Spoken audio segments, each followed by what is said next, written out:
Praise the lord everyone. మనమందరం ప్రతి భారమును సులువుగా చిక్కులు పెట్టు పాపమును విడిచిపెట్టి విశ్వాసమునకు కర్తయు దానిని కొనసాగించువాడునైన యేసు వైపు చూచుచు మన ఎదుట ఉంచబడిన పందెములో ఓపికతో పరిగెత్తుదాము. మన చూపు యేసు పైన ఉన్నప్పుడు మన హృదయంలో స్తుతి పుడుతుంది. ఆ స్తుతి ఒక గీతంగా మారుతుంది. అలాంటి ప్రార్థనలో పుట్టిన ఒక గీతాన్ని ఈరోజు మీ ముందుకు తీసుకొస్తున్నాం. ఇది కేవలం లిరిక్స్ మాత్రమే కాదు, దేవుని సన్నిధిలో రాసిన ఒక ఆరాధన. ఈ గీతానికి ఇంకా ట్యూన్ సిద్ధంగా లేదు. అందుకే ఈ ఆరాధనలో మిమ్మల్ని కూడా భాగస్వాములను చేయాలని కోరుకుంటున్నాం.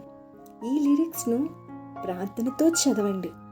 పరిశుద్ధాత్మ మీ హృదయంలో ఉంచే స్వరాన్ని ఆలకించండి.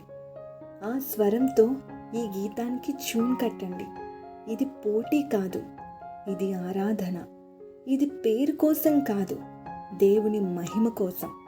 ఇప్పుడు ప్రార్థనతో ఈ లిరిక్స్ను వినండి. నా ఆశలలో లోకాశలలో తిరిగినే అలిసానయ్యా,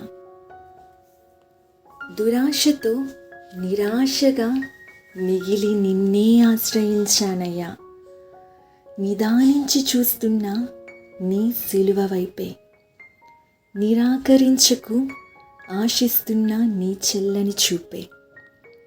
అన్య ఆచారాలను వదలక ప్రేమించిన రాహేలునైనా అతిశయములన్నిటినీ పాతిపెట్టి పరిగెడుతున్న బేతేలుకై విసర్జించేదనయ్యా సమస్తమును, విశ్వాసముతో నీ సన్నిధిని చేరుదును.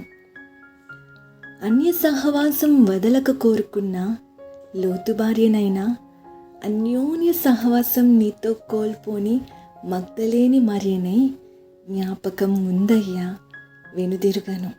జ్ఞానముతో నీ పాదములు చేరెదను. ఈ గీతం మీ హృదయాన్ని తాకినట్లయితే ప్రార్థించండి. దేవుడు మీ హృదయంలో ఉంచిన స్వరాన్ని ఈ గీతానికి అందించండి. ప్రార్థనలో పుట్టిన గీతం దేవుని మహిమ కొరకు. Full song coming soon. Next gen సామ్స్. God bless you.